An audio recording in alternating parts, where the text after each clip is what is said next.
እሺ ሰላም ነው። ሰላም እንዴት ነህ? እግዚአብሔር ይመስገን ሰላም ነው አለ አልሐምዱሊላህ። ለምን ታባት አታደርጉም? ገስት ላይ ሰው አይታይም። አንዴ ዳውን 200 ሺህ አስገባ። ጥያቄ ምንድን ነው? እየሰማህ ነሽ? እየሰማሁ ነበርና እያዳመጥኩ ነበር እስካሁን። እሺ ጥያቄ አለ ወይንስ ጥያቄ ትመልሳለህ? ምረጥ አንተ ደስ ያለህ። ኦኬ እስኪ የቁርአንንና የመጽሐፍ ቅዱስን ልዩነት እስኪ ንገረኝ። ቁርአን ከአምላክ ዘንድ የመጣ ቃል ነው። መጽሐፍ ቅዱስ ግን የሰዎች ሐሳብ ነው። ከመጀመሪያው እሱ ነው። ቁርአንን ሄዳ ስታየው ጊዜ ነብዩ መሐመድ ሰለላሁ ዐለይሂ ወሰለም እኔ ይሄን ልጽፍ ሆኖ ታየኝ ምናምን እንዲሆኑ ነው ሙሳ እንዲሆኑ እያሉ የሚናገሩት ነገር አይደለም። አምላክ ራሱ ኢና አንዘልናሁ እያለ የሚናገረው እኔ ነኝ ያወረድኩት ይሄን ቁርአን በመልአኩ በኩል በመንፈስ ቅዱስ ምሪት ብሎ ይናገራል። ወደ መጽሐፍ ቅዱስ ስንሄድ ግን ነልባት እኔ ሁሉን ተከታትዬ ከቃል አገልጋዮች የተማርኩትን የተማርከው ትክክለኛ እንደሆነ ልጽፍልህ መልካም ሆኖ ታየ ጻፍኩላችሁ ነው ራስ እያለ ሉቃስ ራ አንደኛ ይሄ ነው። ሁለተኛ ነገር ምንድነው? መጽሐፍ ቅዱስ የአምላክንና የነብያትን ክብር ጠበቀላቸው። ቁርአን ላይ ስትመጣ ግን የአምላክንና የነብያትን ክብር ጠብቆላቸው ታገኛለህ። ይወታል ይሄ ነው። ሶስተኛ ነገር ምንድነው? ቁርአን ላይ ስትመጣ አምላክና ነብያቶች የሚያውቁና የሰጡለት ሃይማኖትን ታገኛለህ፣ ኢስላም የሚባል። በመጽሐፍ ቅዱስ ላይ ግን አምላክና ነብያት ምን ሃይማኖት እንዳዘዙ አይታወቅም። ክርስትና ነው ብለው ሰዎች ያስባሉ፣ ክርስቲያኖች ምናልባት ክርስቲያን ከሆንክ። ነገር ግን እግዚአብሔርም ሆነ ነብያቶች የትኛውም ቦታ ላይ ክርስቲያን ሆኑ ብለው ያዘዙበት አንድ ጥቅስ የለም መጽሐፍ ቅዱስ ላይ። እግዚአብሔር ክርስቲያን ሆኖ አላለም፣ ነብያቶችም ክርስቲያን ሆኖ አላሉ። ይወጣል አይደል?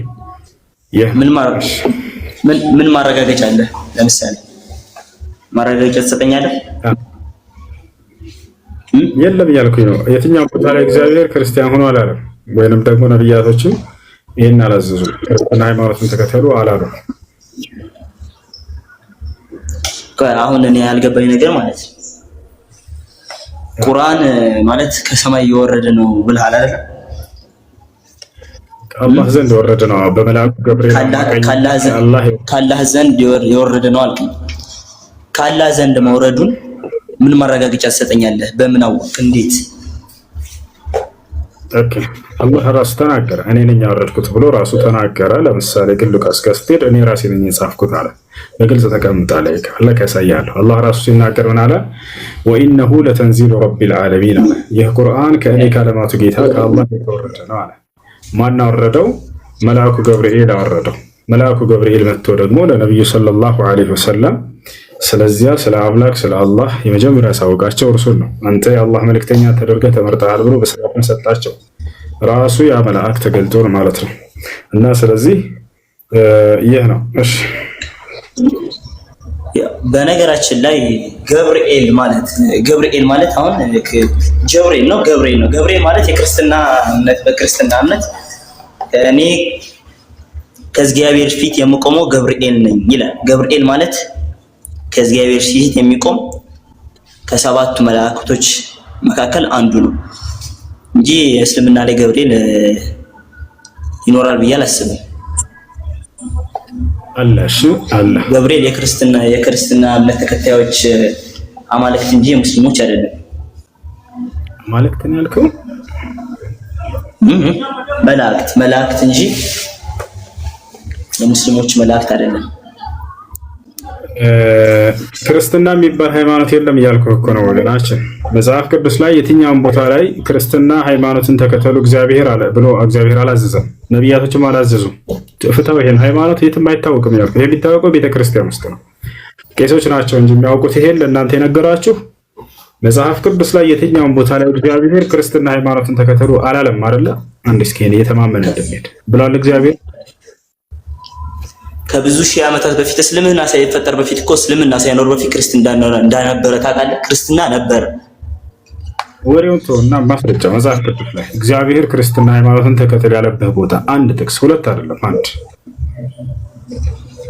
እግዚአብሔር ክርስትና ሃይማኖትን ተከተሉ ሳይሆን ክርስትና ሃይማኖትን ተከተሉ ሳይሆን እኔ አምላካችሁ ነኝ እኔን እመኑ ነው ያለው። ያው ተዋላለ እኔን ስለ ሃይማኖት ነው ጥያቄ። አምላክህ ማን ነው ብዬ ብጠይቅህ እግዚአብሔር ብለህ ትነግረኛለህ። አሁን ጥያቄው እሱ ሳይሆን ስለ ሃይማኖት ነው ጥያቄያችን። እግዚአብሔር የትኛውን ቦታ ላይ ክርስትና ሃይማኖትን ተከተሉ አላለም። መጽሐፍ ቅዱስ ላይ አያውቀውም። እግዚአብሔር ሲጀመር ክርስትና አላዘዘበትምም፣ አልተናገሩም። ያው ማስረጃ ካለ አንተ ትችላለህ። እስኪ አንተ ታሳየኛለህ። እኔ በሚገባ ምን ላሳይ? በእርግጠኝነት ትክክለኛ ማስረጃ አሳያለሁ። አንተ እስልምና ትክክለኛ ሃይማኖት መሆኑን እሺ፣ አንድ ጊዜ ጠብቀህ ችግር የለም። እሺ እጠብቅሃለሁ። እሺ ጥያቄ ያለ እስከዛ ቀጥታ ልጆች ታባረጋቸውን አታቋርጡ። ገስት ላይ ሰው አይታይም። ጥያቄ የሌለው ካለ ይውረድ። እሺ ጥያቄ ያለው አለ? አድሚኖች አውርዳቸው። አንዴ ታቡን ከፍ አድርጉት። ያ አኺ ጥያቄ ከሌላቸው አትላኩ ልጆች።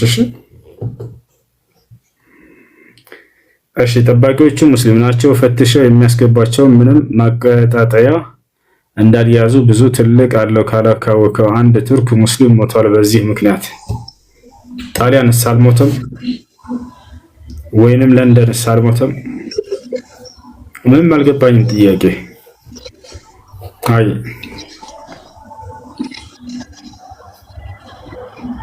አሰላሙ አለይኩም ወራህመቱላሂ ወበረካቱ። አለይኩም ሰላም። የአሁኑ ጥያቄ ከዚህ ጋር ከጓደኛ ጋር ተከራክረን ነው። አሁን እሱ ጋር ገብቼ እንዲፈታ ብሎኝ አንተ ጋር የመጣው ጥያቄ ናት። ወደ ጥያቄ የገባሁበት ምክንያት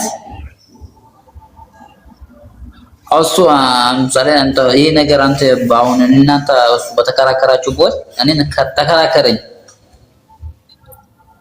የለም የሚለውን አለ ብሎኛል። ምን ልጅ? ምሳሌ ከእስልምና በፊት ሌላ ሃይማኖት ነበር የሚል ጥያቄ ነበር ሲጀምር እስልምና እንጂ ሃይማኖት ሌላ ሃይማኖት የለም። እግዚአብሔር ከነቢዩ ኢብራሂም አለይሂ ሰላም ጀምሮ ከእስልምና በፊት ሌላ ሃይማኖት፣ ከእስልምና በኋላ ለአዳም ከተፈጠረ አንስቶ እስከ ዘመኑ ፍጻሜ ድረስ አንድ ሃይማኖት፣ ትክክለኛ ሃይማኖት እስልምና ብቻ ላይ ያልኩ ነው። ሌላ ሃይማኖት ከዚያ በፊት ነበር፣ በኋላ በፊትም በኋላም የለምም አይኖርም። አንድ ሃይማኖት እስላም ብቻ ነው። ልብ በሉ። ሃይማኖት ብሎ ማለት አምላክ የደነገገው ነብያቶች የታዘዙበት ከአምላክ ዘንድ ነብያቶች ለትውልድ የሰበኩት ነው አይደል? ይሄ መስፈርት ነው። የትኛውንም የእምነት መጽሐፍቶች አምጣ በዚህ መስፈርት መዝናቸው። ይህንን የእስላም ቁርአን ላይ ስትመጣ ጊዜ አምላክ ራሱ አዞታል። እስልምና ሙስሊሞችን ብሎ አዘዋል። ትክክለኛ ሃይማኖት እስልምና ሃይማኖት ነው ብሎ ተናግሯል። ልክ እንዲሁ ነብያቶችን እነ አብርሃም፣ እነ ሙሴ፣ እነ ክርስቶስን፣ እነ ኖህን እነዚህን ሁሉ ሙስሊሞች ሆኑ ወይንም ደግሞ እስልምና ሃይማኖትን ተከተሉ ብሎ አዟቸዋል። እነዚህም ነብያቶች ሙስሊሞች ሆኑ ብለው ትውልዶቻቸውን አዘዋል። ወደ መጽሐፍ ቅዱስ ስትመጣ ግን ይህን ጥያቄ ይዘህ ወፍ መልስ አታገኝም ለክርስትና። እግዚአብሔር የትኛውን ቦታ ላይ ክርስትና ሃይማኖትን ተከተሉ አላለም፣ ወይንም ትክክለኛው ሃይማኖት ክርስትና ሃይማኖት ነው አላለም። አንደኛ ከሱ። ሁለተኛ ነብያቶች አንድ ነብይ እኔ ክርስቲያን ነኝ ያለ የለም። እኔ ሙስሊም ነኝ እያሉ ግን ነብያቶች ይናገራሉ። ይታቻል። ልክ እንዲሁ ለትውልዶቻቸው ሙስሊሞች ሁኑ እያሉ ያዛሉ ነብያቶች ቁርአን ላይ። መጽሐፍ ቅዱስ ላይ ግን አንድም ነብይ ከነብያት መካከል ልጆችንም ሆነ ትውልዶችን ክርስቲያን ሆኑ ወይንም የክርስትናን ሃይማኖት ተከተሉ ያለበት ቦታ የለም።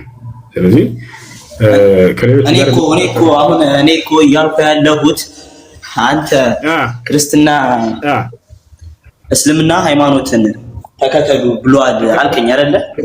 አላህ ክርስቲያኑ ልጅ ነህ? የቀደመው ልጅ ነህ? ልንገርህ ወይ ትነግረኛለህ? የቀደመው ልጅ ነህ?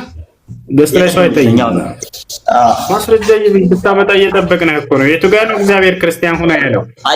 አለው እንትን እያልኩ ነው፣ እያዘጋጀሁልህ ነው። በዛው እኮ መሀል እኮ ወሬ እንትን እያልኩ ነው። አንዴ ወደ እሱ ማስረጃ ነው እየጠበቅኩ ነው። እየመጣሁ ነው። እኔ አሁን እያልኩ ያለሁት እኔ እኮ አሁን አንተ አላህ ተገልጦ ነው እስልምና ሃይማኖትን ተከተሉ ያለክ አንዴ ማስረጃ ማምጣልህ ስትጠይቀኛለህ። ችግር የለውም ትጠይቀኛለህ።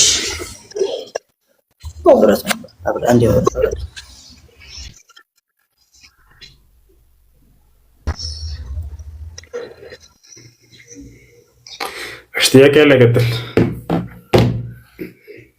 ልጆች ላይ እስካሁን ሰው አይታይም። ወአለይኩም ሰላም ወራህመቱላሂ ወበረካቱ። እሺ ኦኬ እኔ ልቀጥል።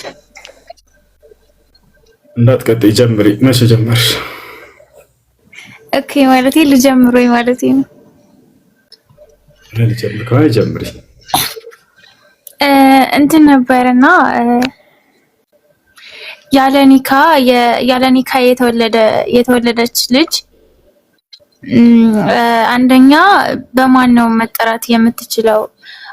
ሁለተኛ ነገር ደግሞ አባቴ ማለት አባቷ መፈለጓ ተጠያቂነት አለው?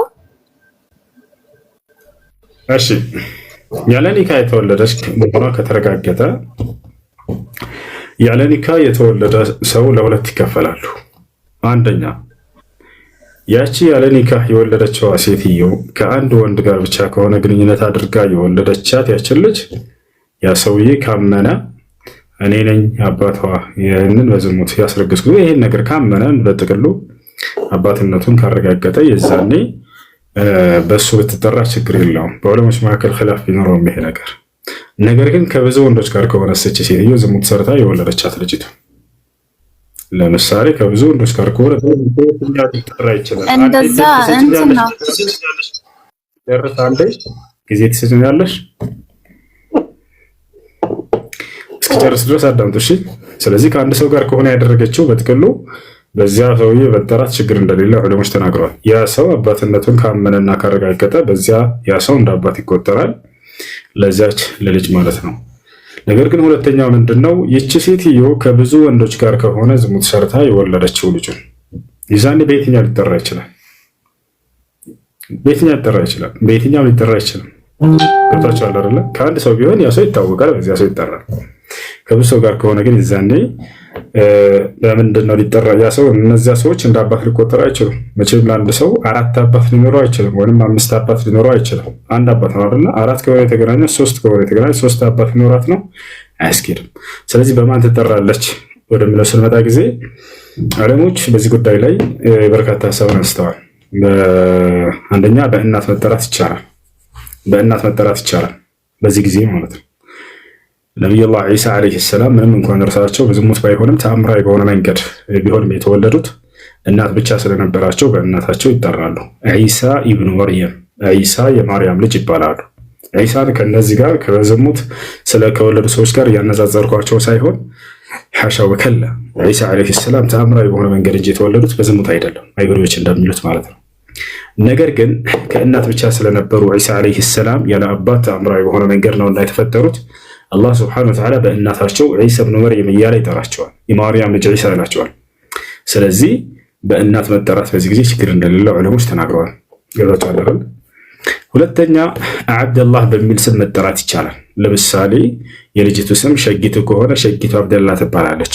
አብደላህ ማለት የአላህ አገልጋይ የአላህ ባሪያ ማለት ነው።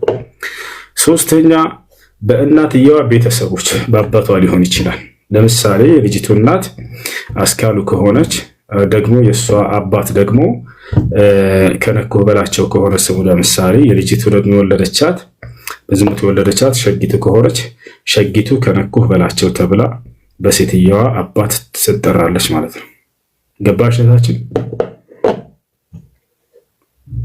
አሎ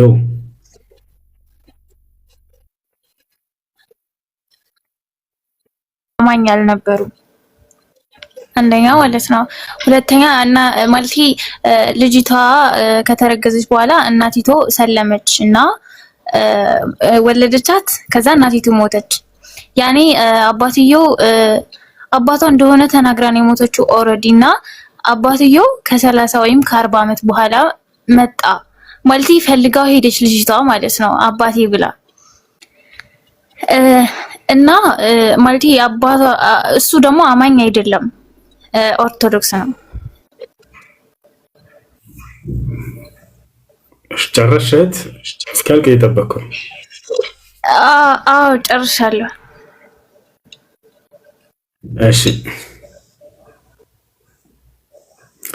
እሺ ለማንኛውም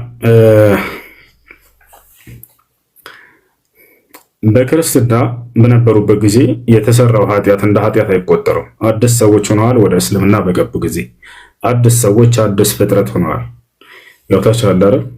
ይህ አዲስነት በማን የተገኘው? በነብዩ ሰለላሁ ዐለይሂ ወሰለም አስተምሮ አዲስ ሰዎች ሆነዋል ማለት አዲስ ፍጥረት ሆነዋል። በማን በኩል? በነብዩ ሰለላሁ ዐለይሂ ወሰለም በኩል። ስለዚህ አንድ ሰው ያለፈ ኃጢአቱን አይጠየቅም። ነብዩ ሰለላሁ ዐለይሂ ወሰለም አልኢስላም ይጅቡ ማ ቀብለሁ፣ እስልምና ከእርሱ በፊት ያለን ኃጢአት ያስተሰርያል። ስለዚህ ያለፈው አልፏል፣ እንደ ኃጢአተኛ አይቆጠሩም። ልጅቱ በትክክል የወለደው አባትየው ከሆነ እንደ አባት ይቆጠራል፣ ችግር የለውም። ከሰለሙ በኋላ ስላለፈው አይጠይቃቸውም አላህ። እሺ ምን ይላል ኮሜንት ላይ? ስለ ቁርአን ስለ ነብዩ መጽሐፍ ቅዱስ ተናግሮ የለም እንዲህ ገላትያ 4:22 አንዱ ተወራይቱ የሆኑ ሁለት ልጆች ለአብርሃም እንደነበሩ ተጽፏል። ኦኬ አጋርን ለማለት ነው፣ ወይንም ሀጀርን የባሪያይቱ፣ ከዚያስ ሳራን የጨዋይቱ ልጅ ገብቶቻል።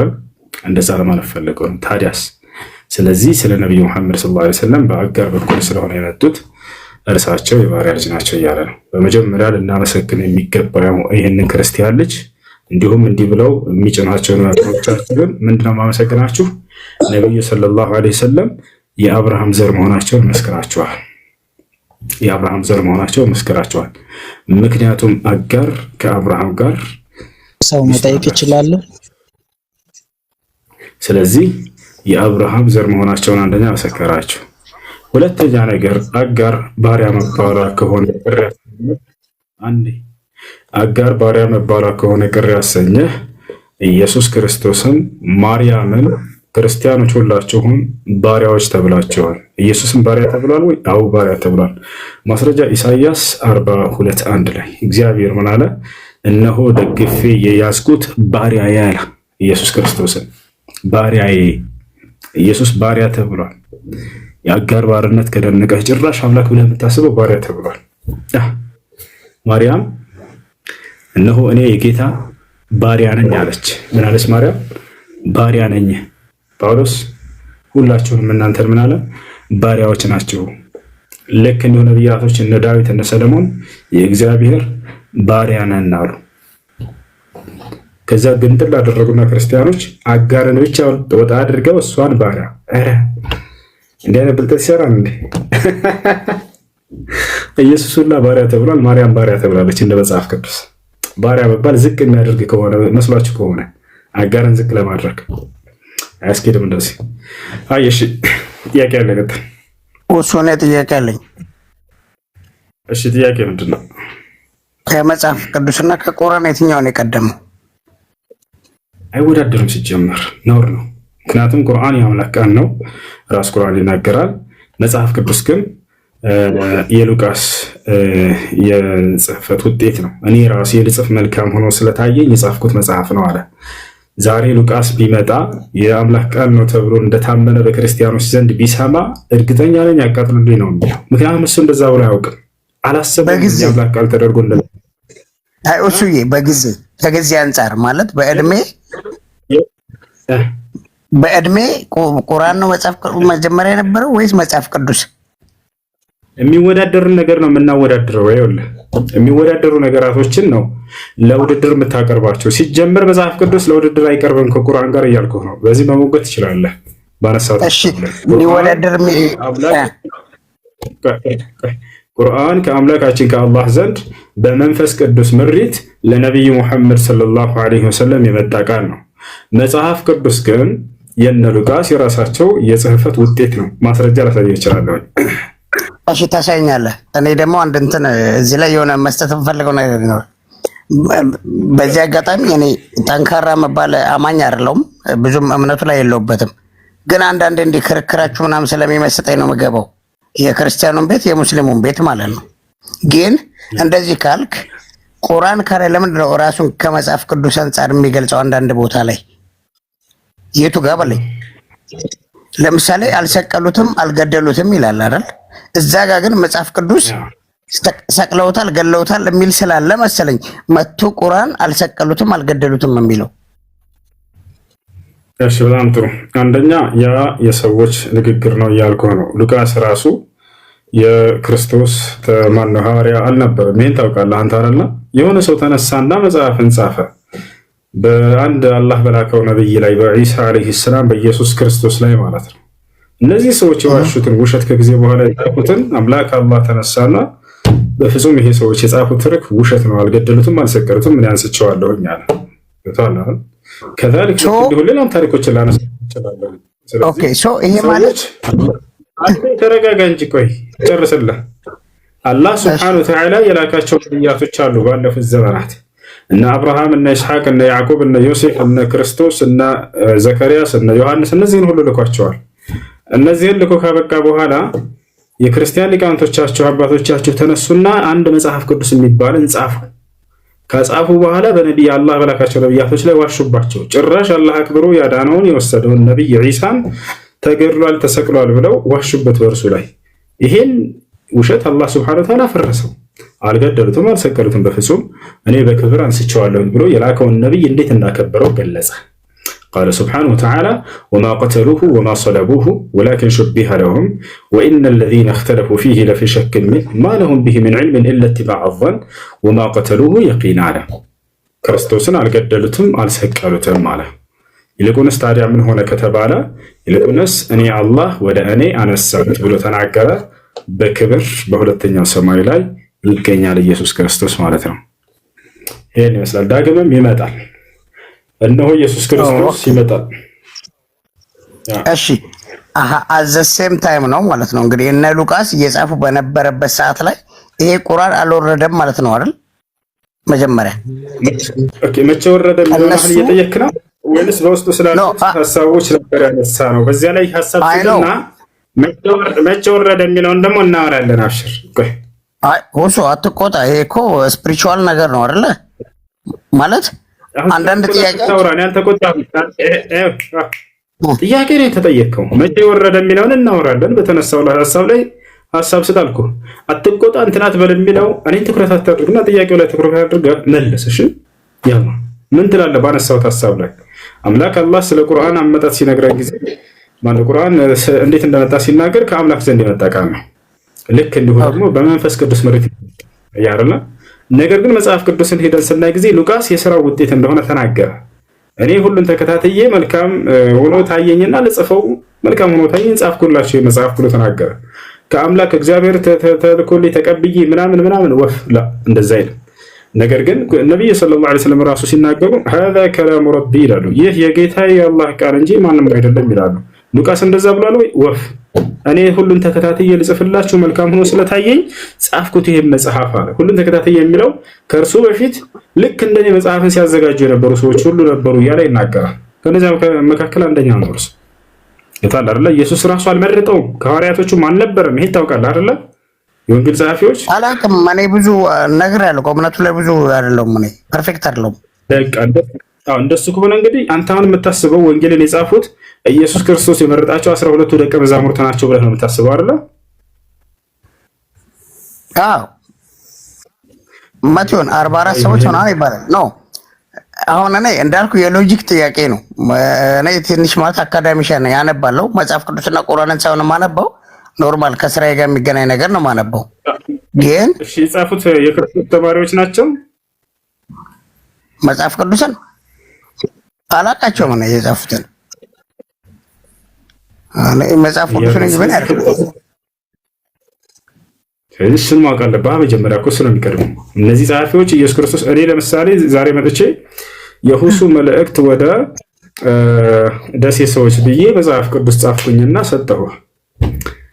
አንተ ትችላለህ አይደል? ምርጥ ከሆነ መልእክቱ ተቀበላለሁ ነው የአምላክ ቃል ነው ብዬ እኔ እግዚአብሔር መርጦኛል የክርስቶስ ደቀ መዝሙር ነኝ ጽፌ ብሰጥ ትቀበለኛለህ? አልቀበልም። አይ ለምን? በአካል ስለማውቀው ነው። እሱ በእኔ ዘመን ያለ ሰው ነው፣ ወጣት ነው። በጣም ስለዚህ ኢየሱስ ክርስቶስ 12 ደቀ መዛሙርትን መርጧል አይደለ? አዎ ከነዚያ ከሐዋርያት ከ12ቱ መካከል ናቸው የጻፉት አይደል? ይሄን ወንጌል መጽሐፍ ቅዱስን ኢየሱስ ክርስቶስ የመረጣቸው አሁን እንዳልሳሳት ነው እኮ ነው ማለት እኔን ወቢ አድርገህ አሁን እኔ በሳሳት ክርስቲያኖች እንደዚህ ያሉ ቅድም እንዳልከው ማለት ነብያችን የአብርሃም ዘር መሆኑን አልክ። ወዲያውኑና የምታውቀውን ነገርን ካላወቅ ከሰው ጋር ነው ችግር የለውም። አላቅም ነኝ እንግዲህ ማስታወቅሽ ችግር የለውም። ለነገርህ እኮ ነው እሱ። ስለዚህ ክርስቲያኖች የሚያስቡት ምንድነው የክርስቶስ 12ቱ ደቀ መዛሙርት የዓይን እማኞች የጻፉት ምናምን ይመስላቸዋል መጽሐፍ ቅዱስን። ውሸት ነው ይሄ፣ ዋሽተዋቸዋል ዘመናት። ታዲያ ምንድናቸው ከተባለ ሉቃስን ለምሳሌ ኢየሱስ ክርስቶስ አልመረጠም፣ ከ12ቱ ደቀ መዛሙርት አልነበረም። ልክ እንዲሁም ማርቆስም የክርስቶስ ደቀ መዛሙርት አልነበረም፣ ከ12ቱ ደቀ መዛሙርቶቹ አልነበረም። ታዲያ እነዚህ ሰዎች እንዴት ነው መጥተው ተገድሏል፣ ተሰቅሏል፣ ተነስቷል ብለው ቢጽፉ ተቀባይነት ሊኖራቸው እንዴት ነው? የዓይን እማኝ ናቸው፣ ወፍ አይደሉም፣ አልመረጣቸውም ኢየሱስ ክርስቶስ። 12ቱን ደቀ መዛሙርት ላስነብበህ፣ እነዚህ ሰዎች የሉበትም፣ ግን መጽሐፍ ቅዱስን ጽፈዋል፣ አሜን ብላችሁ ተቀብላቸዋል። ጭራሽ ይሄ አልበቃ ብሎ ክርስቶስ እንዳልመረጣቸው እያወቃችሁ ከየት እንደመጡ እንደማይታወቅ እያወቃችሁ ተነስታቸው እንደገና ቁርአን ጋር ለማወዳደር ብድ አረ እሺ፣ እሱ ከጥያቄ ላይ ጥያቄ ላንሳ ነኝ። አይስ 12 ሐዋርያት መጽሐፍ ቅዱስን እንደጻፉት የሚጠቅስ እስኪ ቦታ ንገረኝ አንተ። የሚያምኑትን ሳይሆን የሚያምኑት መጽሐፍ ቅዱስ ላይ ያለውን ነው ክርስቲያኖች የሚያምኑት። የለም ካዲያ እንደዛ ነው የሚያምኑት ማለት አይቻልማ። ማን እንደጻፈ አይታወቅም እኮ እያልኩህ ነው። አንተ ስጠይቅህ ቅድም ማን የጻፈው እስከ 12ቱ ደቀ መዛሙርት ናቸው ወይስ እኮ እኔ አማኝ ጎበዝ ስላልሆንኩ ነው። ለምን እኔ 12 ነው አላልኩም። ማታ አስበላይ ሊሆን ይችላል እንጂ ካላወቅህ እንግዲህ አሁን ስናሳውቅህ የክርስቶስ ከ12ቱ ደቀ መዛሙርት አይደሉም ሉቃስና ማርቆስ እነዚህ ጸሐፊያን። አይ ኖ እኮ ማን የጻፈው ብለው ነው የሚያምኑት ክርስቲያኖች መጽሐፍ ቅዱስን። ማን እንደጻፈ አይታወቅም እያልኩህ ነው። ኖ እነሱም ነው ክርስቲያኖች እንዴት ነው የሚያምኑት እኮ። እሺ ማን እንደጻፈው አይታወቅ። ስለዚህ ክርስቲያኖች 12 አገልጋዮች የክርስቶስ አገልጋይ ናቸው ብለው ያምናሉ፣ ግን አያውቁም። ይሄንን እያልኩህ ነው። ለምሳሌ አንተ በቁጥርም አልተጠቀሰም ማለት ነው።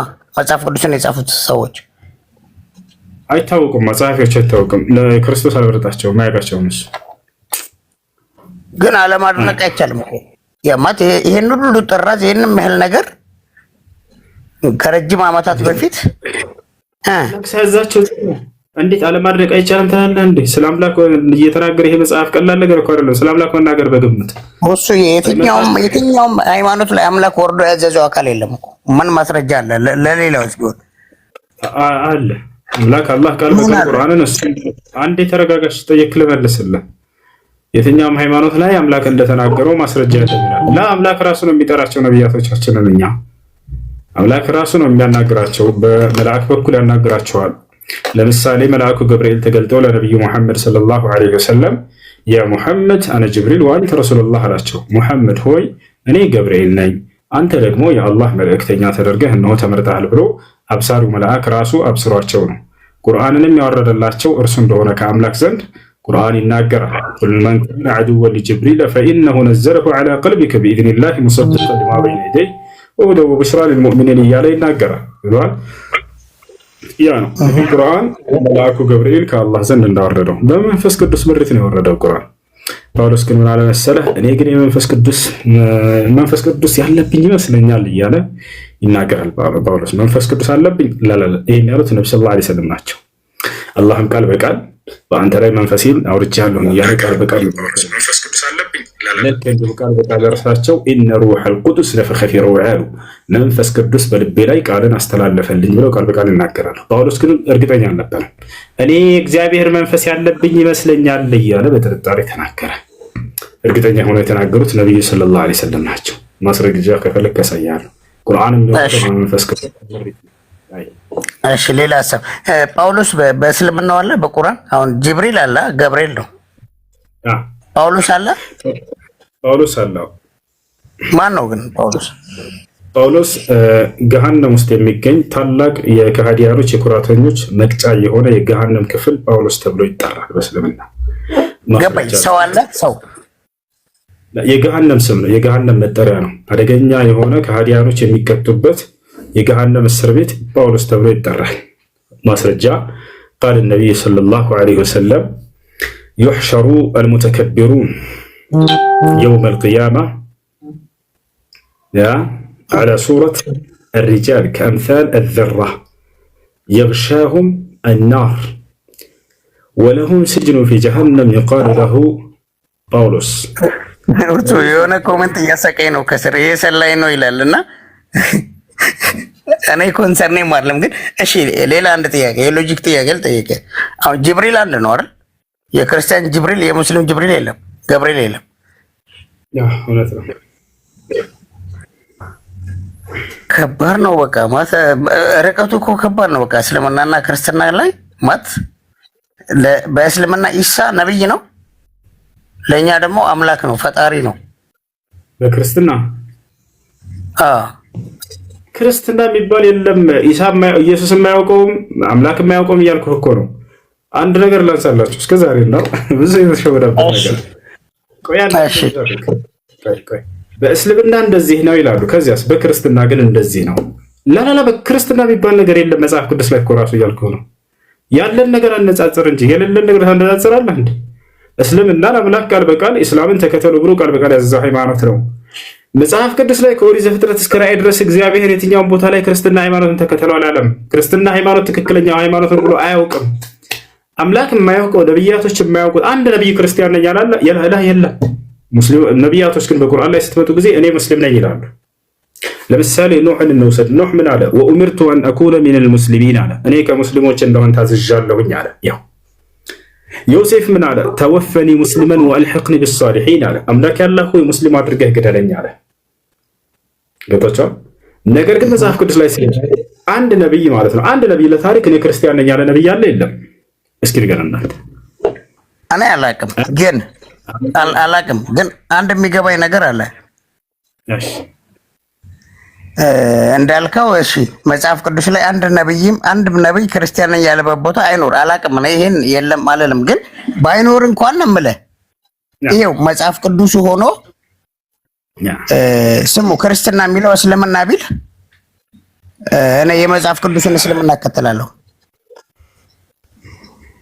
መጽሐፍ ቅዱስ ላይ እስልምና ትከተላለህ እስልምና ኖ ኮንቴንቱ ማለት መጽሐፍ ቅዱሱ በቃ አንተው ክርስትና የሚል የለም ነው ያልከው ማለት አንድ ነብይ ክርስቲያን ነኝ አላለም ነው አይደለ ግን እሺ በቃ አሁን ስም እናቀያየር ተብሎ ስም ይዚያው አግሪመንት ስለዚህ እኔ አሁን ስሜ ወንድም ነው አንተን ወንድም ቢሉ እኔን እሱ ቢሉኝ ልክ እንደዚህ መጽሐፍ ቅዱስ ስሙ ቁርአን ቢሆን ገባ እኔ ቁርአኑን ተከትዬ ክርስቲያን ሆናለሁ ያንኑ መጽሐፍ ቅዱስ ይዤ ሲጀምር መጽሐፍ ቅዱስ ምንም የለም መጽሐፍ ቅዱስ ውስጥ አንድ ቦታ አንተ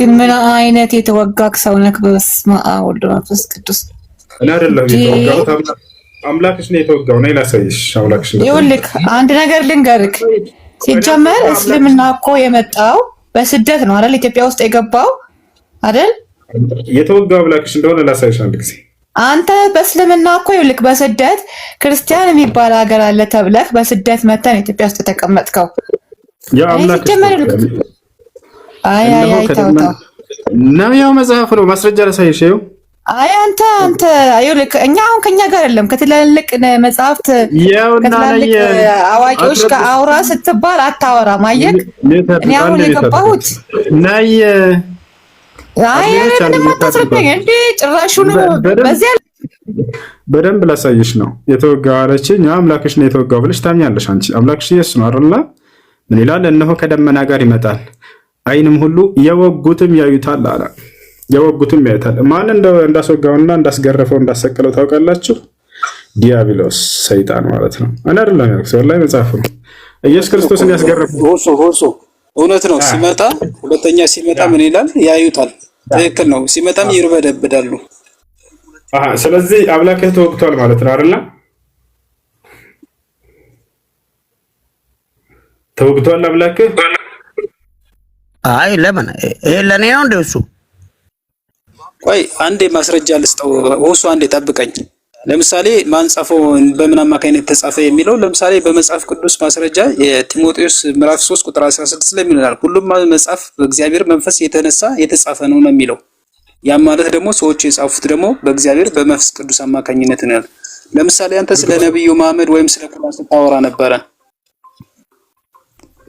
ለምሳሌ ነብዩ መሐመድ ክርስትና ከተመሰረተ በኋላ ከ610 ዓመተ ምህረት በኋላ ነው ነብዩ መሐመድ እኔ ራሴ የአላህ ባሪያ ነኝ ወይም ነብይ ነኝ። ማን ነው ክርስትናን የመሰረተው? ከእርሳቸው በፊት ማን ነው መስራቹ?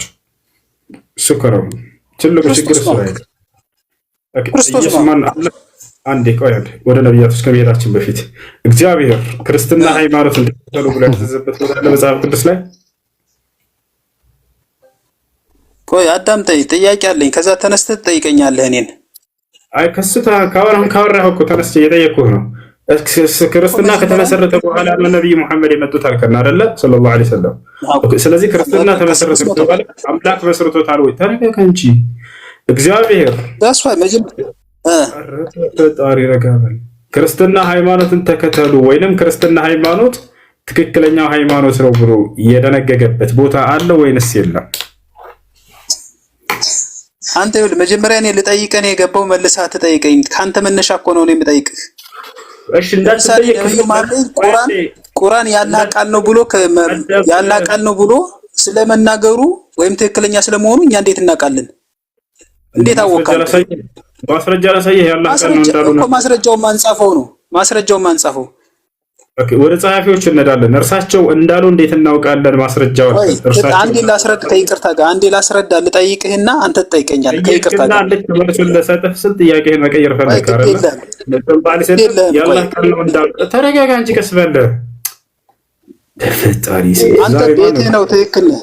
ቆይ ልንገርህ፣ ቤትህ ነው። ቤትህ ስለሆነ ወደ ጥያቄ ግባሽ። ሄድ ጠይቅ፣ የምትፈልገው ትጠይቅ። ይኸውልህ ጥያቄ ምንድን ነው? አንተ ለምሳሌ መጽሐፍ ቅዱስን ማን ጻፈው ከተነሳ የሚል ጥያቄ ጠይቃለህ። እኔ ደግሞ በዚህ ጥያቄ ላይ አንድ ጥያቄ ጠይቃለሁ። ለምሳሌ ነብዩ መሐመድ ክርስትና ከተመሰረተ በኋላ ከ610 በኋላ ለ20 ዓመት ነው ለ30 ዓመት ያህል ቁርአን ወረደልኝ ብሎ ተናገረ። በዛን ሰዓት ይሄንንም ደግሞ የጻፉት ሌሎች ናቸው። እሱ አልጻፈውም፣ ነብዩ መሐመድ አልጻፈውም። ነብዩ መሐመድ አላህ ነብይ መሆኑን ማን ነገረህ አንተ? እሱ ስለጻፈው ነው? እሱ ሰው ትክክል ስለመሆኑ ወይም አላህ ስለመኖሩ እንዴት እናውቃለን? እኛ መጽሐፉን እንደዛ ብለው ሊጽፉት ይችላሉ። አንዴ ሰው ሌላ አድሚኖች ይኸውላችሁ፣ ገስት ላይ ሰው ስለማይታይን ተቆጣጠሩ። እሺ ጨርሰሃል ጥያቄህን? ቆይ አልጨረስኩም። እሺ ጨርስ። አልጨረስኩም። አንተ ስለ መጽሐፍ ቅዱስ ማንም ዝም ብሎ አንድ ሰው ተነስቶ የኔ ነው ስለመሰለኝ ጻፉ ብሎ ያስቀመጠ ብለህ ተናግረሃል። ይሄ ቅድም እኔ ማስረጃ ሰጠሁህ። ማስረጃ ሰጠህ። ቆይ የማስረጃ ላይ ሰጠሁ እኮ ቅድም ላነሳው ጥያቄ። ለምሳሌ ከመጽሐፍ ቅዱስ ማስረጃ ልስጥህ ብዬ መሰጥቻለሁ። ሁሉም መጽሐፍ በእግዚአብሔር ቃል መሰረት የተመሰረተ ወይም በመንፈስ ቅዱስ አማካኝነት የተጻፈ ነው። የእነዚህ ሰዎች ደግሞ የትኛው መጽሐፍ እየነገርኩህ እኮ ሂድና ጢሞቴዎስ 13:16 ማለት 3:16 ላይ ጴጥሮስ 1:21 ላይ ማስረጃ ነው የምትናገረው። ሂድና እዚህ ምናምን አይባልም። እሺ እዚህ ምዕራፍና ቁጥር ላይ ነው። አረጋ በል አንዴ ቀስ በል። እሺ አዳምጠኝ።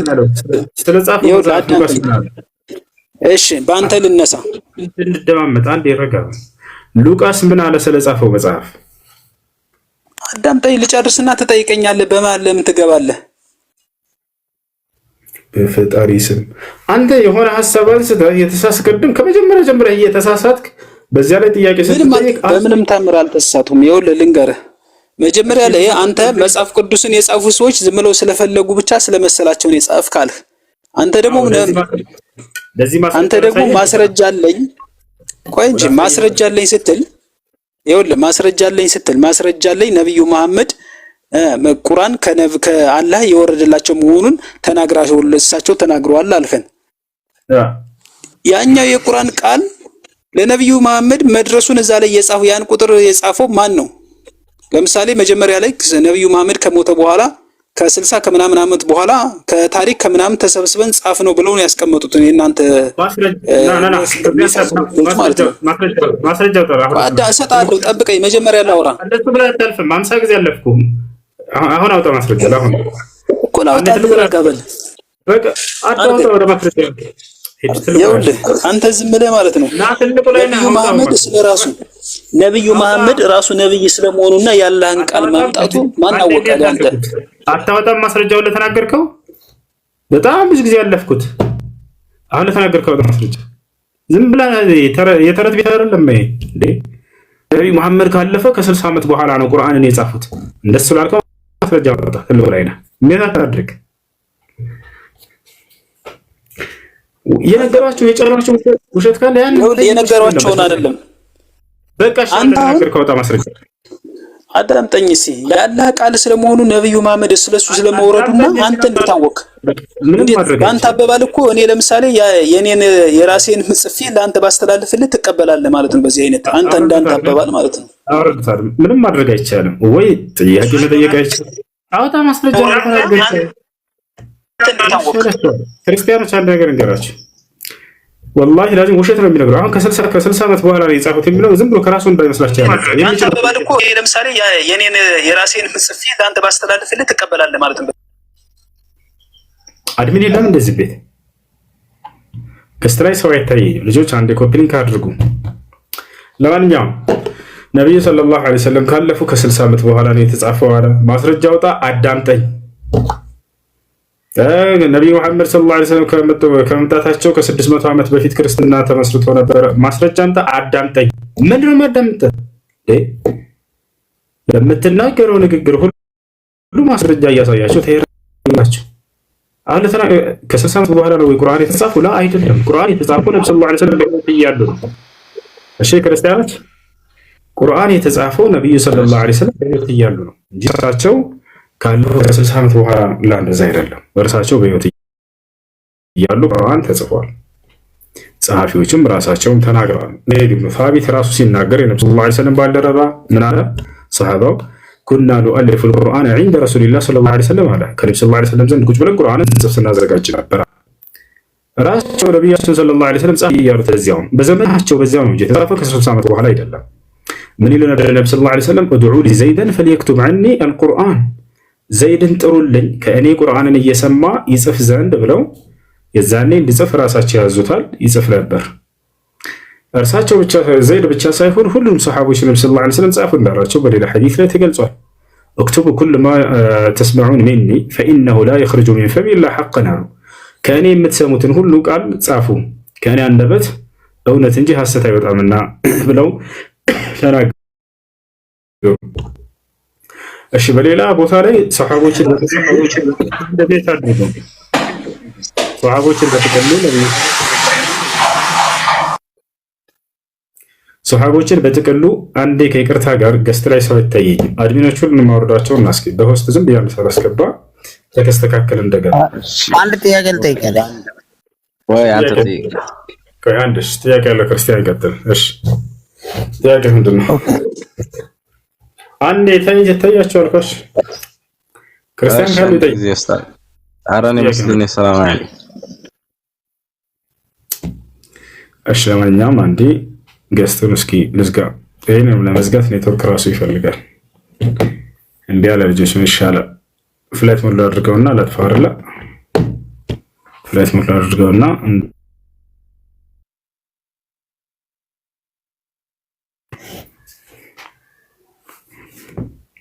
አሁን አልተስተካከለማ። ምን ይሻላል?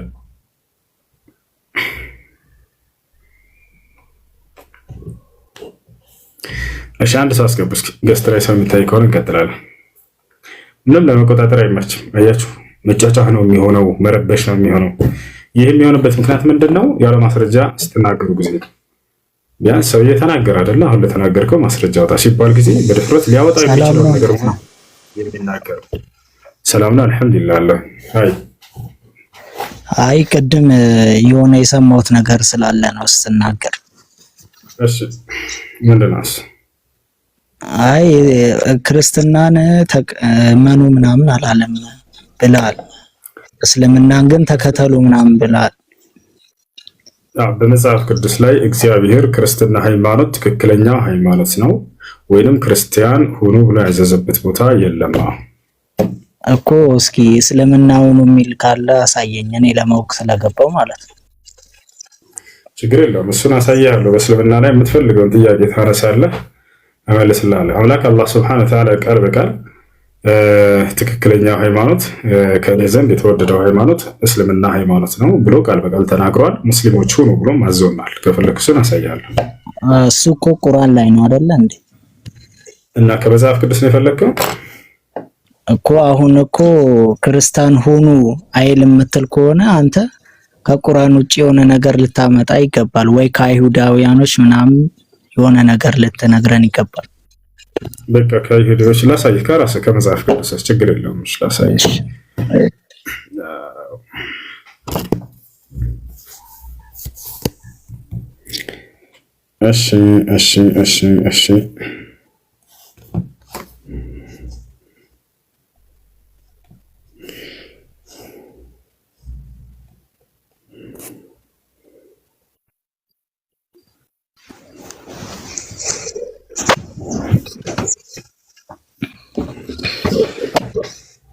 እሺ እዚህ ጋር ይታያል። መጽሐፈ ኢዮብ ይላል አይደል? ይታያል። አንዴ ወደ ራሱ ቆንጆ ገይርላችሁ ይታያል። እዚህ ጋር መጽሐፈ ኢዮብ ምዕራፍ 22 ቁጥር 21 አይደል? ናታን ይታያል። ምን ይላል? ለእግዚአብሔር ተገዛ ይላል አይደል? ይላል። ለእግዚአብሔር ተገዛ ከእርሱም ጋር ሰላም ይኖርህ በረከትም ታገኛለህ ይላል። ስለዚህ ለአንድ አምላክ ወይንም ለእግዚአብሔር መገዛት ማለት ምን ማለት ነው የሚለውን እስኪ መፍቻው ላይ እንመልከተው። እናየው እስኪ ምን እንደሚል ይሄን እናያለን። ሄደን ብሉይ ኪዳን የተጻፈው በምን ቋንቋ ነበር? በዕብራይስጥ ነው አይደለ? የዕብራይስጡን ዋናውን ሄደን እስኪ ይሄንን ለእግዚአብሔር መገዛት ሲባል ምን ማለት ነው የሚለውን ባይብል ይታያል። ወደ አማርኛ ልቀይረው። ወደ አማርኛ እንቀይረው። መጽሐፍ ቅዱስ ይላል እዚህ ጋር ከኦሪት ዘፍጥረት እስከ ራዕይ ድረስ አለልህ። የቀደሙን እንመልከተው። አሁን መጽሐፈ ኢዮብ ምዕራፍ 22 ቁጥር 21 ምን እንደሚል እንመለከታለን ማለት ነው። አንድ ልጆች ሚዩት አድርጉ ከሚጮሁ ታረቁ። እሺ ኢዮብ ያውና እዚህ ጋር 22 21 ላይ እናውጣ።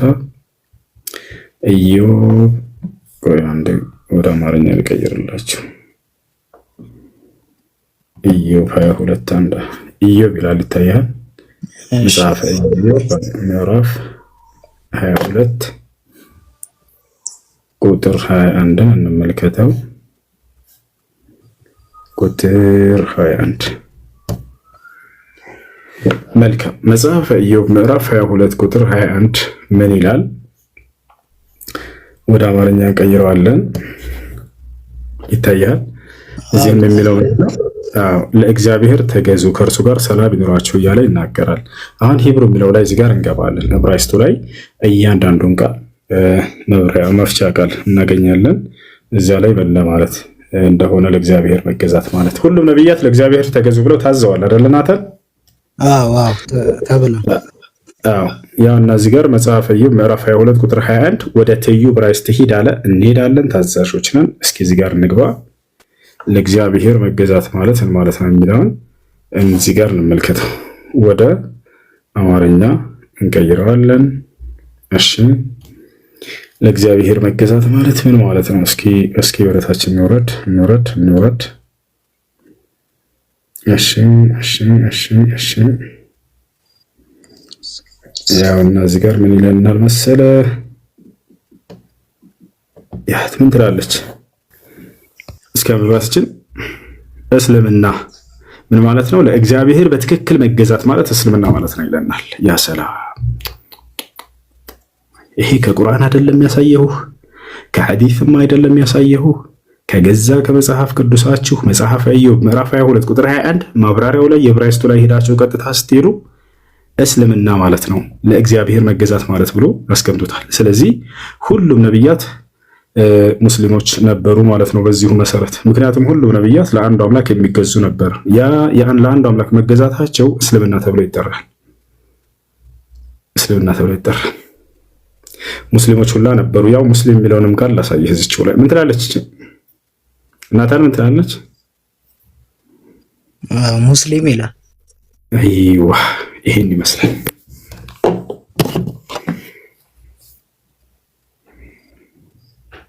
ላይ ጥያቄ ላንሳ ነኝ። አንሳ፣ ችግር የለም። መተርጎም ለምን አስፈለገ? ማለት እኔ ለእግዚአብሔር አማርኛ ስለምችል ገባ። ስለዚህ አማርኛው እኮ ገብቶኛል።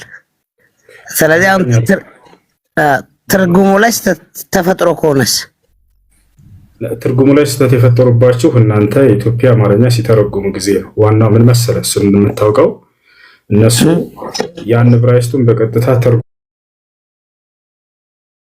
ሊያስቀምጡላችሁ ይገባ ነበረ። ሂደን ዕብራይስጡን ስናወጣባችሁ ምን ይላል? እስልምና ብሎ አስቀምጦታል፣ አንዱ አምላክ መገዛት የሚለውን። ነገር ግን አማርኛው ላይ የኢትዮጵያ ኦርቶዶክስ ስትተረጉም ጊዜ ይህን እስልምና የሚለውን እንትን ብለዋለች፣ አልፈለገችውም። ለእግዚአብሔር መገዛት ብላ አስቀመጠችው። ገብቶሃል አይደል? እሱ ነው ያን ለእግዚአብሔር መገዛት የሚለውን እዛው ማብራሪያው ላይ ይሄ ከቁርአንም አይደለም ከሐዲስም አይደለም ከገዛ መጽሐፋቸው ማብራሪያ ላይ ዕብራይስጡን ሄደን ስናየው ጊዜ ለአንድ አምላክ መገዛታቸው ነብያቶች እስልምና ተብሎ እንደሚጠራ አስቀምጦታል። ይሄን ይመስላል። ኦኬ። ግን እኮ እሱ እኔ አሁን ዕብራይስጥ፣ ገረመሌ፣ ግሪክ አይገባኝም እኮ አሁን ይሄ በአማርኛ ካለው መጽሐፍ ቅዱስ ውጪ ምንም በቃ በክርስትና ፋሚሊያል አመጣጤም መሰረቴም እንዲ ጎበዝ አማኝ ባልሆንም ምንም ምን እኛም እናውቅም እኮ ማወቅ አይጠበቅ። እሱን እኛ ዕብራይስጥ እንችላለን እያልን አይደለም። በግልጽ ነው የምነግርህ። እኔ ዕብራይስጥ አልችልም። ግሪከኛ ትችላለህ ወይ? እኔ አልችልም። እዚህም ያለን ልጆች አንችልም ሁላችንም። ግን ሄደህ ምዕራፍና ቁጥር አለ። በዚያ የተቀመጠውን ዕብራይስጡንና ግሪኩን ወደምትፈልገው ቋንቋ እዛው ላይ ይገለብጥልሃል፣ ይቀይርልሃል። የትም ሳትሄድ ማለት ነው። ቶታል አይደል? እኔ አሁን የነገርኩህን ምዕራፍና ቁጥር ሄደህ የዕብራይስጡን ባይብል ሀብ ላይ ገብታችሁ ማን ነው መጽሐፈ ኢዮብ ምዕራፍ 22 ቁጥር 21 ሄዳችሁ ቀጥታ ወደ አማርኛ ራሳችሁ ቀይራችሁ በስልካችሁ ይሉት ገብታችኋል። ብሉይ ኪዳን አውጥታችሁ ማለት ነው። እዛ ላይ ራሳችሁ አውጥታችሁ ባሳየኋችሁ መሰረት እዩት። ቃል በቃል እስልምና ማለት ነው ለእግዚአብሔር መገዛት ብሎ አስቀምጦታል። ስለዚህ ነቢያቶች ሁሉ ሙስሊሞች ነበሩ ማለት ነው። ኢየሱስ ክርስቶስ ሁሉ ለእግዚአብሔር ይገዛል አይደለ? ለእግዚአብሔር የሚገዛ ሙስሊም ተብሎ እንደሚጠራ አስቀምጦታል። ኢየሱስ ራሱ ሙስሊም ነው ማለት ነው በገዛ መጽሐፋችሁ መሰረት። ይህን ይመስላል። እሱ ሌላ ጥያቄ ልጠይቅ ይቻላል? ይሄ ባይብሊካል ወይንም የቁርአን ሳይሆን ቅድም የሆነች ልጅ ስለ ከኒካ ውጪ ስለተወለደች ልጅ ብላ ባነሳችው ጥያቄ ላይ የሞራል ጥያቄ መጠየቅ ፈልጋለሁ። ስለ እምነት ተውራ ክርስቲያን ከሆንክ እኮ ነው የእምነት ውዱ እንዴት ነው የሚደረገው? ጧሃራ እንዴት ነው እስቲንጃ የሚደረገው ብለህ ብትጠይቅ ለአንተ ምንም ይሰራልህ የለም። ገብቶሃል? አይ ኖ እንደዛ አይደለም። ስለ ሃይማኖት ምናምን ጠይቀንና እንመልስልህ፣ ችግር የለም። አይ እሱ እኔ በጨዋነትም በስርዓትም ነው መጠየቅ የምፈልገው። እስካሁንም ኔቸሬም እንደዛ ነው። ስለ ስርዓትና ስለ ጨዋነት አይደለም እያወራኝ ያለሁት። ስለ ስርዓትና ስለ ጨዋነት በኋላ እናወራለን፣ ችግር የለም። ነገር ግን አሁን አንተ ውዱ እንዴት ነው የሚደረገው? እንዴት ይሄ ውዱ ይደረጋል? ምናምን ለሱ ሳይሆን አንተን የሚጠቅመህ ስለ እምነትና ስለ መሰረታዊ ስለ አምላክ እናወራ። ክርስቲያን ስለሆንክ ማለት ነው ይሻላል። እሱ ስንት አምላክ ነው የምታመልከው? ማን ነበር ስምህ? ጨዋ ልጅ ነው ይሄ ልጅ። በነገራችን ላይ ወንድም ስንት አምላክ ነው ያለው በክርስትና? አንድ አምላክ። ያ አንድ አምላክ ማን ነው? ኢየሱስ ክርስቶስ የድንግል ማርያም ልጅ። ኢየሱስ ክርስቶስ አንድ አምላክ ነው የሚል መጽሐፍ ቅዱስ ላይ ጥቅስ ማስረጃ? እኔ ማመን ነው ከኔ የሚጠበቀው። የምን ማስረጃና ጥቅስ ነው? ያለ ማስረጃ? አዎ ይኖራል። እሱ አሁን እኔ ቅድም እኮ ነግሬያለሁ። ፐርፌክት አይደለም ብዬ የለ አሁን ጥቅስ እንዳልጠቅስልህ የለም። ይኸውልህ ኢየሱስ አንድ አምላክ ነው የሚል የለም። ኢየሱስ አንድ አምላክ የሚለው አብን ነው። እሺ አንደኛ ቆሮንቶስ በቃ እኔ ማስረጃ እየነገርኩ ላሳየህ። በቃ ላስተምረህ መጽሐፍ አንደኛ ቆሮንቶስ ምዕራፍ 8 ቁጥር 6 ላይ ምን ይላል? ለእኛስ ሁሉ ነገር ከእርሱ የሆነ አንድ አምላክ አብ አለን ይላል። ነገር ግን ቤተክርስቲያን ስታስተምር ምን ትላለች? አብ ወልድ መንፈስ ቅዱስ አንድ አምላክ ነው ትላለች። ምዕመኑን ትሸውዳለች። የትኛውም ቦታ ላይ መጽሐፍ ቅዱስ ላይ ከኦሪት ዘፍጥረት እስከ ራዕይ ድረስ አብ ወልድ መንፈስ ቅዱስ አንድ አምላክ ነው የሚል የለም። ማንም ነብይ እንዲህ ብሎ አላስተማረም። ክርስቶስ አላስተማረም። ነገር ግን አንድ አምላክ አብ ነው ብሎ ነው መጽሐፍ ቅዱስ ያስቀምጠው። ምን ትላለህ በዚህ? ኢየሱስ ክርስቶስ አምላክ አለው የለው? ወንድም ሌላ ነገር አምላክ የለውም ኢየሱስ ክርስቶስ። አዎ እንደሱ ብላ ነው በእርግጥ ቤተክርስቲያን የምታስተምራችሁ። ነገር ግን መጽሐፍ ቅዱስ ሌላ ታሪክ ነው። አምላክ አለኝ ብሎ ኢየሱስ እንዳስተማረ ይናገራል። ሚስጥረ ሥላሴ ዮሐንስ ወንጌል ምዕራፍ 20 ቁጥር 17 ላይ ኢየሱስ ክርስቶስ አምላክ እንዳለው ቃል በቃል ተናገረ። ምን አለ? ወደ አምላኬ ወደ አምላካችሁ አድርጋለሁ አለ። ያ ሰላም። ኤፌሶን ምዕራፍ 1 ቁጥር 3 ላይ ኤፌሶን ምዕራፍ 1 ቁጥር 17 ላይ የኢየሱስ ክርስቶስ አምላክ ይባረክ ይላል። ያ ሰላም። ኢየሱስ አምላክ አለ ይላል መጽሐፍ ቅዱስ። ነገር ግን ቤተ ክርስቲያን ምን ትላለች? ራሱ አምላክ ነው ብለው ያስተምሯቸዋል። ተመልከቱ። ኢየሱስን አምላክ ነው ብሎ አስተምሯል ወይ? አላስተማረም። ይልቁንስ አምላክ አለ ብሎ ነው ያስተማረው። ላይ ያዝራ ቆም ብላችሁ አስቡ። ክርስቶስ አምላክ እንዳለው በደንብ አስተምሯል እርሱ።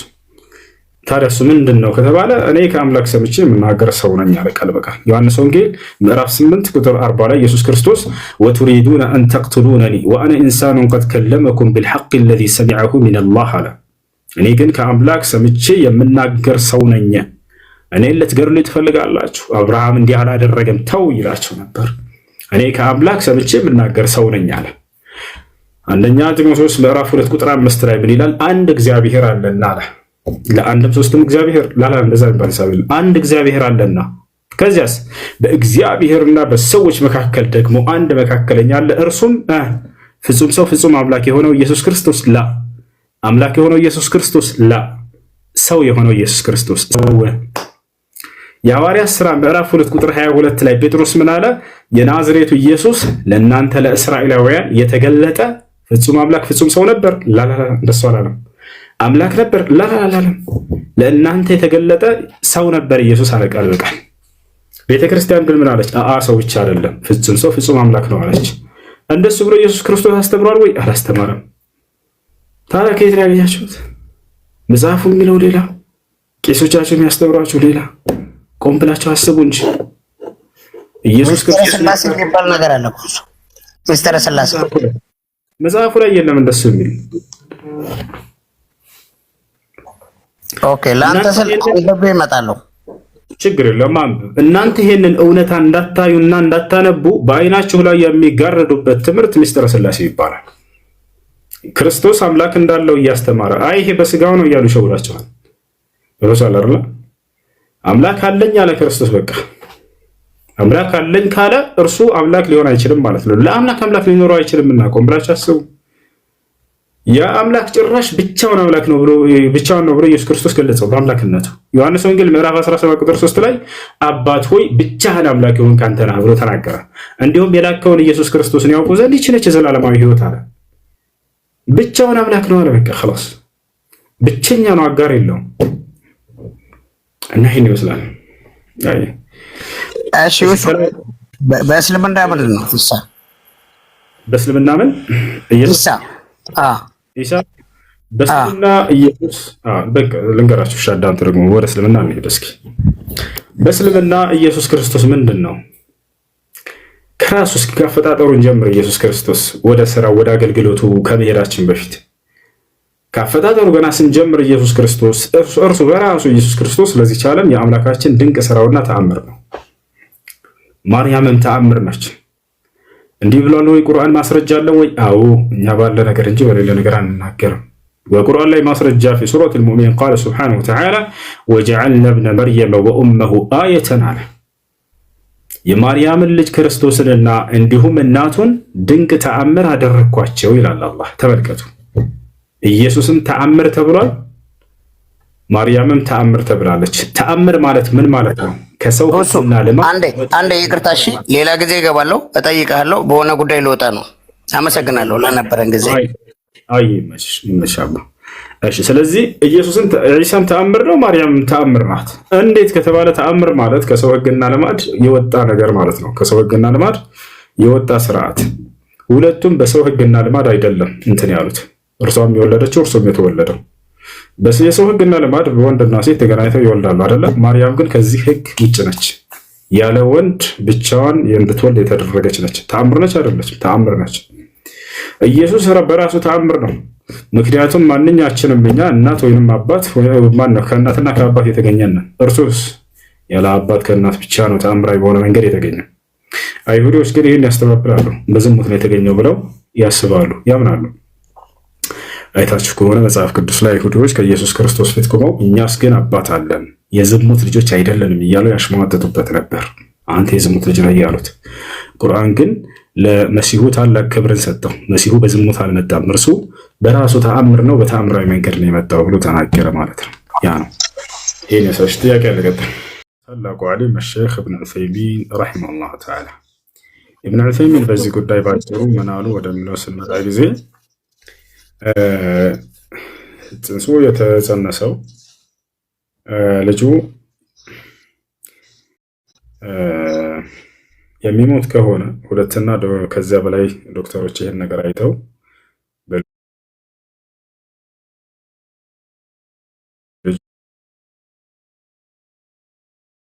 እና እንዲሁም ደግሞ ለእናትየዋ ጤና አስጊ ከሆነ ወደ ሞት ይወስዳታል ብለው ሁለትና ከዚያ በላይ ዶክተር ካረጋገጡ ይህን ነገር ልጁም ሞቶ የማይኖር ከሆነ እሷም ላይ አደጋ የሚፈጥር ከሆነ የዛኔ ቢወገድ ችግር እንደሌለው ኢብኑ ዑሰይሚን ተናግረዋል። አይ ነው።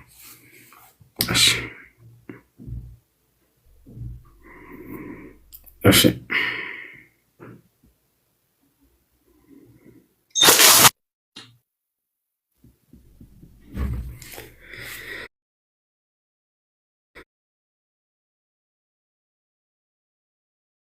መሆኑን አይናገርም ወይ?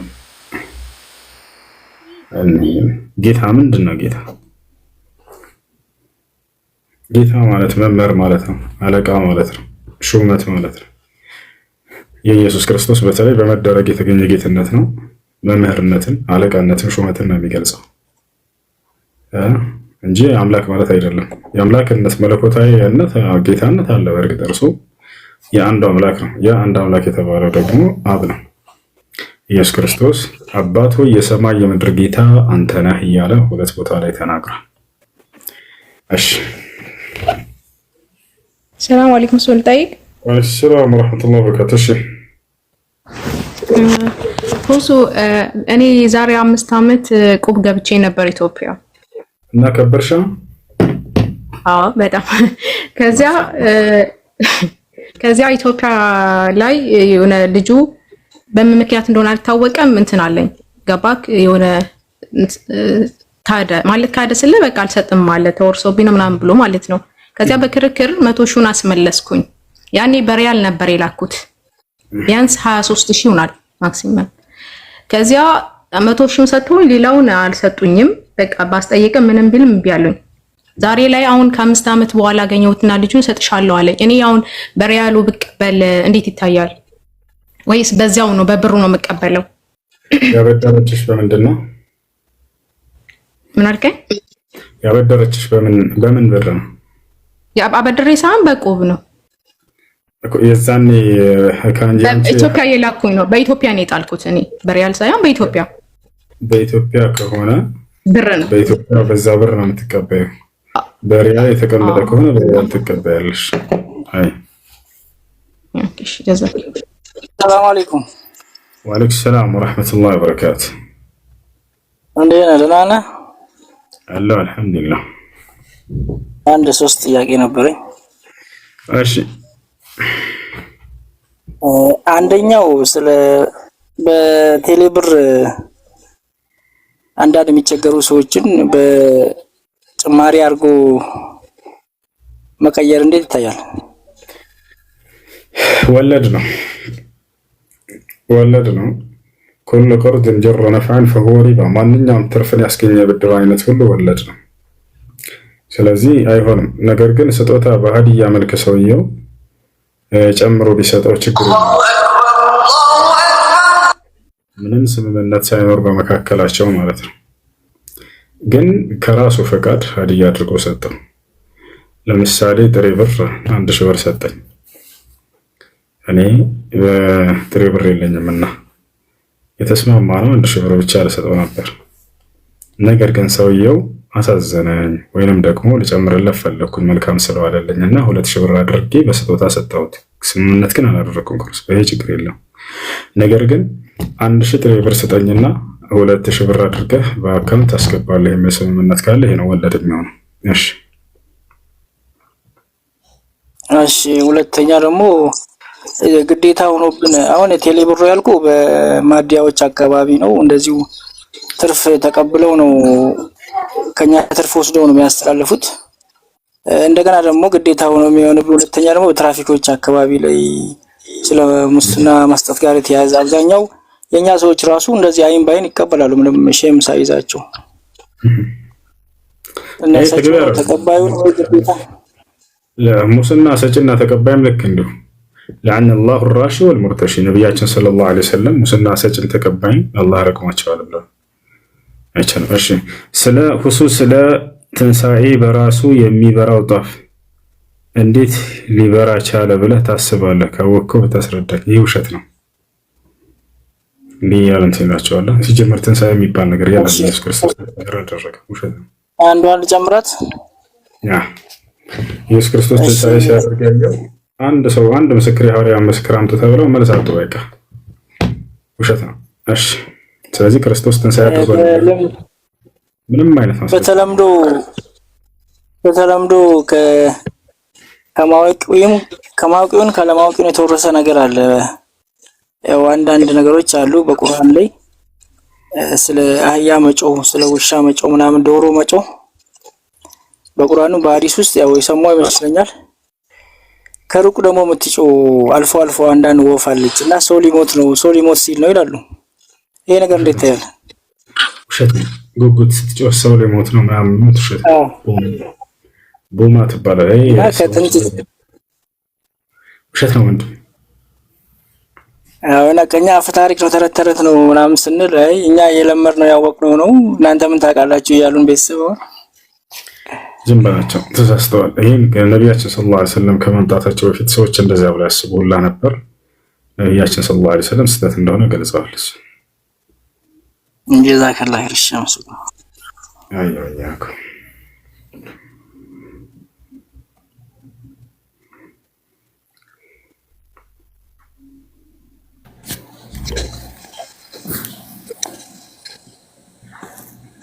ወልህያ ግዴታ በግ ነው ወይ? ሱናው በግ ነው ወንድም፣ ሱናው በግ ማረድ ነው።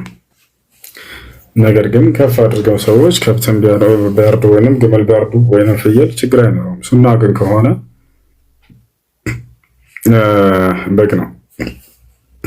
እሺ ነቢያችን ሰለላሁ ዐለይሂ ወሰለም ذبح يوم الأضحية كبشين أملحين ተብሎ ተገልጿል። وقال اللهم هذا عني وعن أهل بيتي وهذا لفقراء أمتي ነቢያችን ሰለላሁ ዐለይሂ ወሰለም የኡድሕያ እርድ ያረዱት በዒድ አልአድሓ ጊዜ አሁን ከፊት ለፊታችን እየመጣ ያለው በዓል የአረፋ ጊዜ ማለት ነው። በግ ነው ያረዱት። በግ ሁለት ቀንዳማ በጎችን በጣም ትላልቅ የሆኑ በጎች እና እነሱን አረዱ ነቢያችን ሰለላሁ ዐለይሂ ወሰለም። አንደኛውን ሲያርዱ ምን አሉ? ጌታ አላህ ሆይ ይህን ከኔና ከቤተሰቦቼ ነው ተቀበለን አሉ። ይህ መስዋዕት ይባላል። ለአላህ ነው የሚደረገው መስዋዕት። የቀደሙት ነቢያቶችና ትውልዶቻቸው የሚያቀርቡ ነበር ወደ አምላክ ወደ አላህ ሱብሓነሁ ወተዓላ። ከዛ ሁለተኛውን ሲያርዱ ደግሞ ይህ ደግሞ ከትውልዶቼ ማረድ ለማይችሉ ድሃዎች ነው ተቀበላቸው አሉ። አቂቃ ግዴታ ነው ወይ? ለሱና መዋከር ነው። ጠንካራ የሆነ ሱና እንጂ ግዴታ አይደለም። አይ ጥያቄ አለ። ሰላም አለይኩም። ሰላም ወራህመቱላህ። እሺ ጥያቄ እንትን ሐዲሶችን ምናምን ስናነብ አንድ ሐዲስ ምሳሌ ሐሰን፣ ሶሒህ፣ ضعيف፣ መውዱዕ ምናምን የሚል ነገር እናያለን እና ምንድነው እንትኑ ልዩነቱ ወይም ምን ለመግለጽ ነው? ይሄን ግልጽ ብታደርጉልኝ ከቻለ። መርፉዕ ምናምን የሚል ነገር አያለሁ። እሺ እነሱ ደረጃቸውን እንድናውቃቸውና እንድንለያቸው ዘንድ ነው። ከነብዩ ሰለላሁ ዐለይሂ ወሰለም በትክክለኛው መንገድ የተዘገበ የሆነው ሐዲስ የትኛው ነው? ከነብዩ ሰለላሁ ዐለይሂ ወሰለም ያልተዘገበው ሰዎች ከጊዜ በኋላ ተነስተው የቀጠፏቸው የትኛው ነው የሚለው እንድናውቃቸው ነው ያ የተቀመጠው።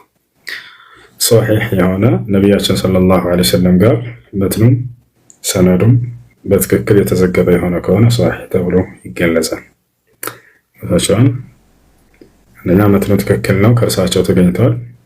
እንዲሁም ደግሞ በሰነዱ ላይ ያሉ ሪጃሎች ዘጋቢዎቹ ሰዎች ምንም አይነት ወቀሳ የሌለባቸው ትችት የሌለባቸው ይህ ነው እና ቡኻሪ ይህን መጽሐፍ ለመጻፍ እነዚህ ሁለቶቹ ትልቅ መስፈርቶቹ ናቸው። ለከዛሊክ ልክ እንዲሁ ሐሰን የሚለውን ከዛሊክ ከነቢያችን ሰለላሁ ዐለይሂ ወሰለም ነው። መውዱዕ ከተባለ ግን ይህ ውድቅ የሆነ ነው። ነቢያችን ሰለላሁ ዐለይሂ ወሰለም ያልተናገሩት ነው። ضعيف ልክ እንዲሁ ደካማ የሆነ ሐዲስ ያ ነው። እሺ አይ እሺ ሌላኛው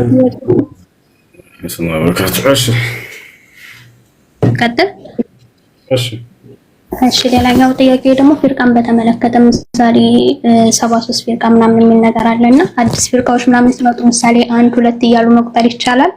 73 የሚል ነገር ስላለ ወይንስ አይቻልም? 73 የሚለው ገነትን ለመግለጽ ነው። ከዚያም በላይ ሊሆኑ ይችላሉ። ገነትን ለመግለጽ ነው። ከዚያም በላይ ሊሆኑ ይችላሉ።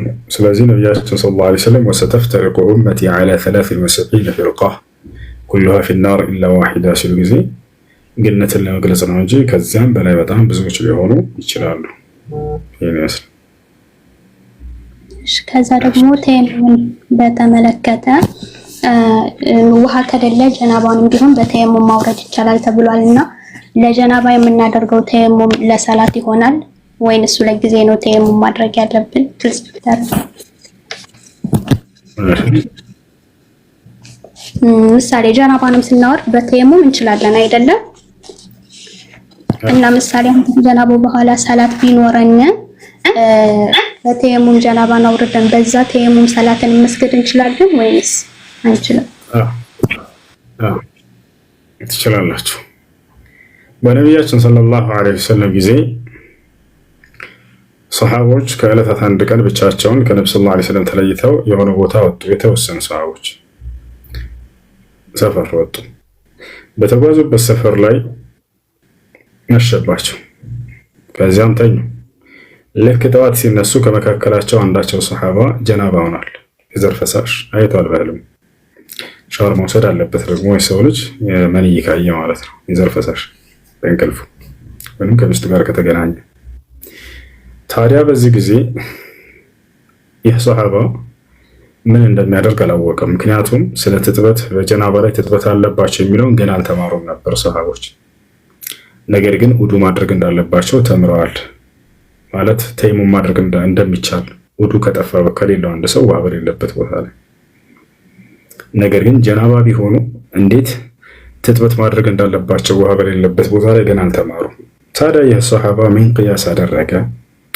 ነቢዩ ሰለላሁ ዐለይሂ ወሰለም ውሃ በሌለበት ጊዜ ውዱ ለማድረግ ተየሙም ፊታቸውንና መዳፋቸውን አብሱ በአፈር ካሉ ለጀናባ ደግሞ ምናልባት ሙሉ ሰውነትን አፈር ማስነካት ይኖርብኝ ይሆናል ብሎ አሰበና ቅያስ አደረገና በዚያ ለካና አፈሩ ላይ ሄዶ ተንከባለለ። የሶሃባ ሙሉ ሰውነቱን አፈር እንዲነካ። ከዚያ በኋላ ሰገደ ሶላቱን፣ የሱብሒ ሶላትን። ከሰገደ በኋላ ግን እርሳቸውን ለማረጋገጥ ሄደ ወደ ነቢያችን ሰለላሁ ዐለይሂ ወሰለም ጋር።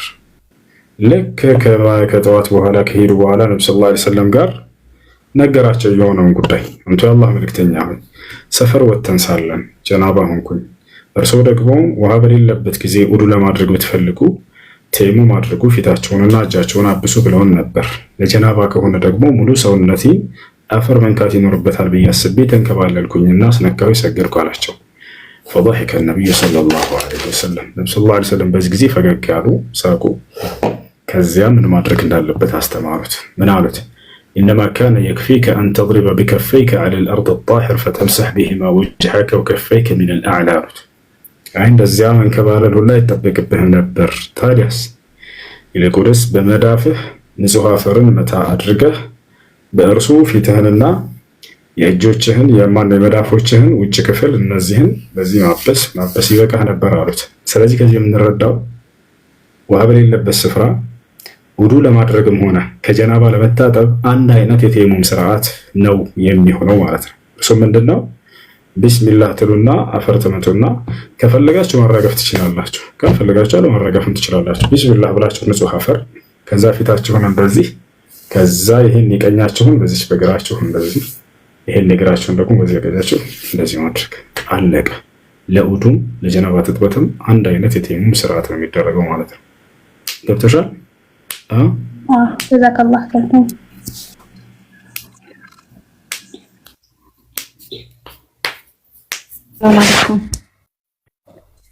ወአለይኩም ሰላም ወራህመቱላሂ ወበረካቱ። አንድ ጥያቄ ነበረኝ። የሰርግ ፎቶ በአልበም ማስቀመጥ ይቻላል? እንዴት ነው? ይሄን እንድታብራራኝ ነበር። ምንም ሰራ ነገር የለም። በዕለሞች መካከል ኺላፍ ነው። የስልክ የሞባይል ምናምን ፎቶ የሚባለው ነገር ግን እንደው የሰርግ ምናምን ተብሎ እንደዚህ ይሄንን ማስቀመጡ ምንም የሚሰራ የሚጠቅመው ነገር የለም። እሺ ክርስቲያን አለ ከገባችሁት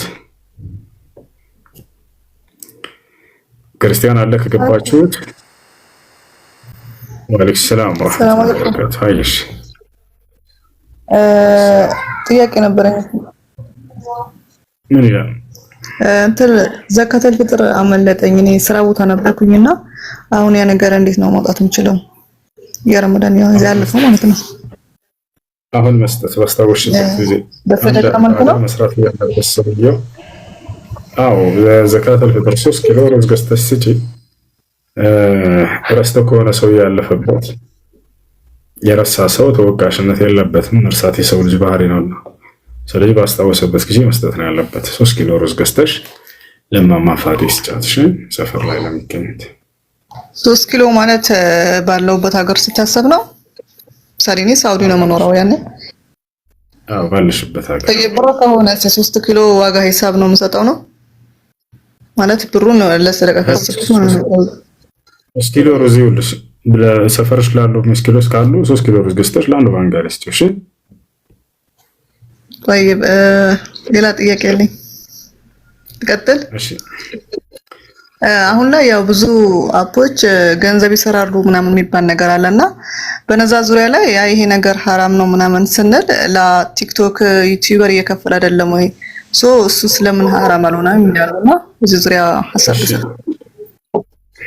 የትኞቹ አፖች ፖፖ የሚባል ከሆነ እንደገለጹት ልጆች ፊታችሁን ገልጣችሁ ቁጭ ብላችሁ ሴቶች ገንዘብ የምታገኙበት ከሆነ አይቻልም። አላህ ሱብሓነሁ ወተዓላ ወቀርነ ፊ ቡዩቲኩነ ወላ ተበረጅነ ተበሩጀ ጃሂልየት ልኡላ ይላል። ሴቶች ሆይ ቤታችሁ ወድቁ፣ እንደ ቀደምት መሃይማን ዘመን ሴቶች መገላለጥን አትገላለጡ ብሎ ከልክሏል። ያ ነው ሴት ልጅ የውበት መገለጫዋን ተውባ ተቆነጃጅታ ፊቷን አስጥታ የምትሰበስበው ገንዘብ ይሄ ለእርሷ ጥሩ አይደለም። ቅርባት አይ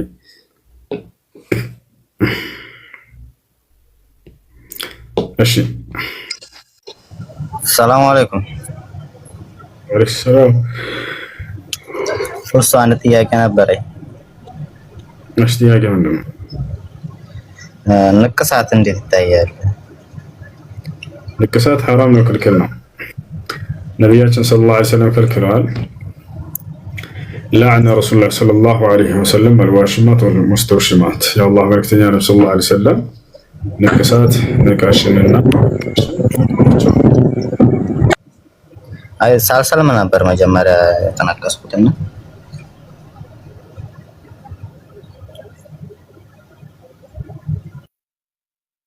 وعليكم السلام. الله الحمد لله الحمد لله دعاني الحمد لله.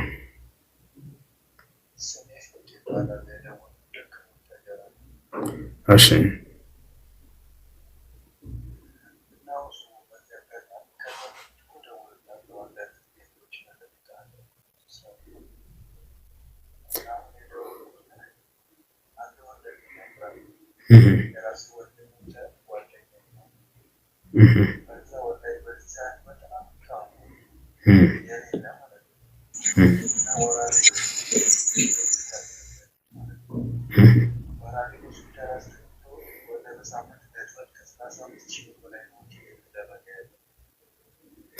አንድ ላይቭ ላይ ነኝ ወንድም፣ አንድ ላይቭ ላይ ነኝ። በኋላ እሺ